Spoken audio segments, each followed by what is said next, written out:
திருக்கோயிலிருந்து வையம் போற்றும் வைகாசி பிரம்மோற்சவத்திலே 9வது நாள் என்று சொல்லக்கூடியதான தீர்த்தவாரி மகோத்சவத்தை முன்னிட்டு இன்று காலையில் எம்பெருமான் கோவிலிலிருந்து புறப்பட்டு பெரிய காஞ்சிபுரம் சென்று அங்கே போர்வ கலைதல் என்று சொல்லக்கூடியதான நிகழ்வானது நடந்தேறி அதன் பிறகு அங்கே இன்று எல்லாரும் காணும்படியாக எம்பெருமானுக்கு புஷ்பங்கள் எல்லாம் அன்வைத்து அந்த புஷ்பங்கள்லாம் நம் பக்தர்கள் அனைவரும் என்னென்ன புஷ்பங்கள்லாம் எம்பெருமானுக்கு சாத்துகிறார்கள் அணிவிக்கிறார்கள் என்பதை எல்லாரும் தரிசித்த பிறகு அங்கிருந்து எம்பெருமான் திருக்கோவிலுக்கு எழுந்தருளி மட்டையடி உற்சவம் என்று சொல்லக்கூடியதான அந்த உற்சவமானது நிறைவேறி இப்பொழுது எம்பெருமான் நாச்சிமாருடன் எழுந்தருளி கொண்டிருக்கிறார்.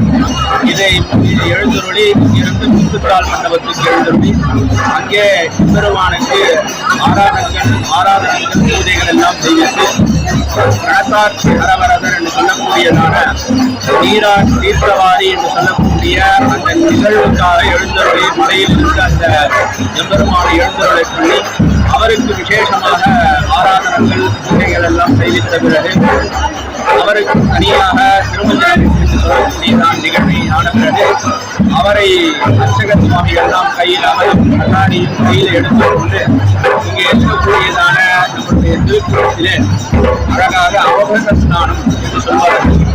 இந்த தீர்த்தவாரி உற்சவமானது பாஞ்சராத்திர ஆகமத்திலே 9ஆம் நாள் எம்பெருமானை கொண்டாடுவதற்காக ஒரு நிகழ்வு.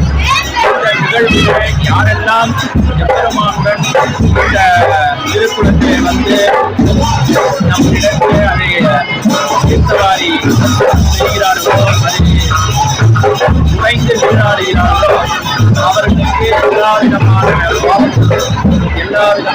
நன்மைகளும் உதவியும் என்பதாக சாஸ்திரங்களிலே சொல்லியிருக்கிறது. அந்த நிகழ்வை தான் நாம் இப்பொழுது பார்த்துக் கொண்டிருக்கிறோம்.